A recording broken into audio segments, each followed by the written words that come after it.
مساء الخير لك استاذه هنا، واكيد مساء الخير لكم مشاهدينا وين ما كنتم تشوفونا في ربوع مملكتنا الحبيبه. اليوم اكيد فقرات جديده ومتنوعه من برنامج اصداف، واللي اكيد ان شاء الله باذن الله راح نقدمها لكم اليوم على مدار زي ما قالت استاذه هنا ساعه كامله. لكن انا كان ودي ان انا اسال استاذه هنا اي المنتخبات تشجع، بما انها هي ذكرت ان المونديال والان احنا قاعدين نشوفنا خلاص الاختبارات وكذا، لكن ان شاء الله باذن الله بعد ما نخلص فقرتنا لها اليوم. ضيفتنا لها اليوم مشاهدينا هي الاستاذه عرفات الماجد، وهي الاعلاميه المتالقه ورئيسه اللجنه النسائيه للملتقى النسائي الثاني. اليوم راح نتكلم كثير على الملتقى النسائي، راح نعرف ايضا حول كواليسه، لكن متى؟ بعد ما نطلع لفاصل شرقاوي. راجعين بعد مشاهدينا، خليكم معنا وتكفون لا تروحوا بعيد.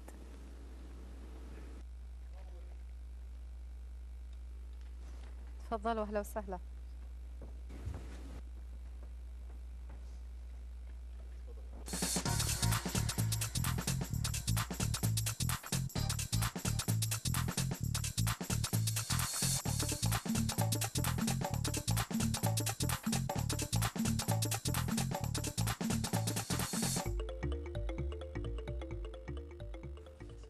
دينا لهذا الخلل الفني، لكن اكيد اليوم رحبوا معي بضيفتي وضيفتكم على الهواء مباشره، هي الاستاذه عرفات الماجد، وهي رئيسه اللجنه النسائيه للملتقى الثاني بالدمام. الاستاذه عرفات الماجد، استاذه عرفات حياك الله معنا اليوم ويا هلا بك.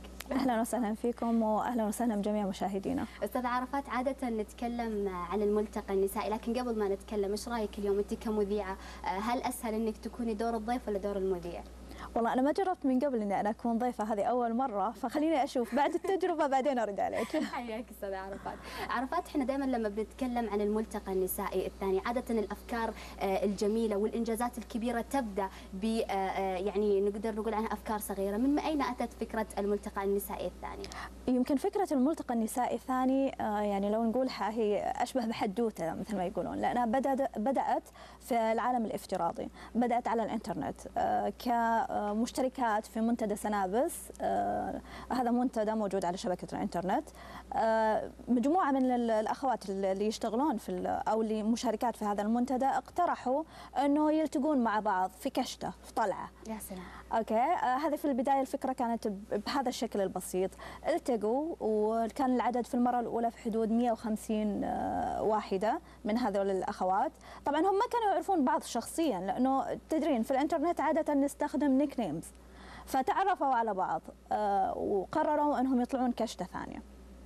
فعلى بال ما رتبوا من الكشتة الأولى للثانية فكروا أنها بدل ما تكون كشتات وطلعات وتأخذ علينا كنساء أنها طلعت حريم بس أنه ما من وراها نتائج، خلينا نفعل هذه الطلعة بحيث نطلع بشيء مفيد. هذا الشيء قررناه في الكشتة الثانية. ممتاز. وحتى يمكن حتى الحين انت قاعده تعطين فكره للحريم، بدل ما يكون فلانه وش لبست وفلانه وش حطت. ايوه، وقهوه وشاي وبيتي فور وهالسوالف، لا يعني ممكن نطلع بنتائج جدا ايجابيه من خلال طلعات عاديه جدا. وزي ما قلت لك الفكره كانت مجرد انه كشته.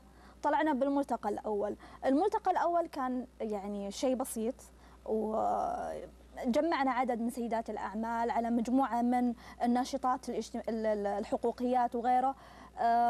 كان جدا بسيط. السنة الملتقى في نسختها الثانية ظهر بشكل أكبر وأقوى، وحتى المشاركين المشاركات بالأحرى، لأنه هو ملتقى نسائي بس، يعني قويات، مش من داخل المملكة فقط لكن من على مستوى الخليج. طيب لما احنا الحين نتكلم عن الملتقى النسائي الأول كان لمدة يوم واحد، الشخصيات كانت على مستوى المملكة. الملتقى النسائي الثاني جاء بتطورات جديدة، شنو هي أهم وأبرز هذه التطورات؟ التغييرات اللي حصلت ما بين الملتقى الأول والثاني أنه الملتقى الأول كنا مركزين الشغل كله في يوم واحد. بدينا الساعة 9 صباحا انتهينا الساعة 10 بالليل، فكان العمل جدا مكثف ومتعب للجميع لأنه كان مركز في يوم واحد. فاحنا قلنا نريح ضيوفنا ونريح حالنا احنا بعد، بدل ما يكون مركز في يوم واحد وزعناه على يومين.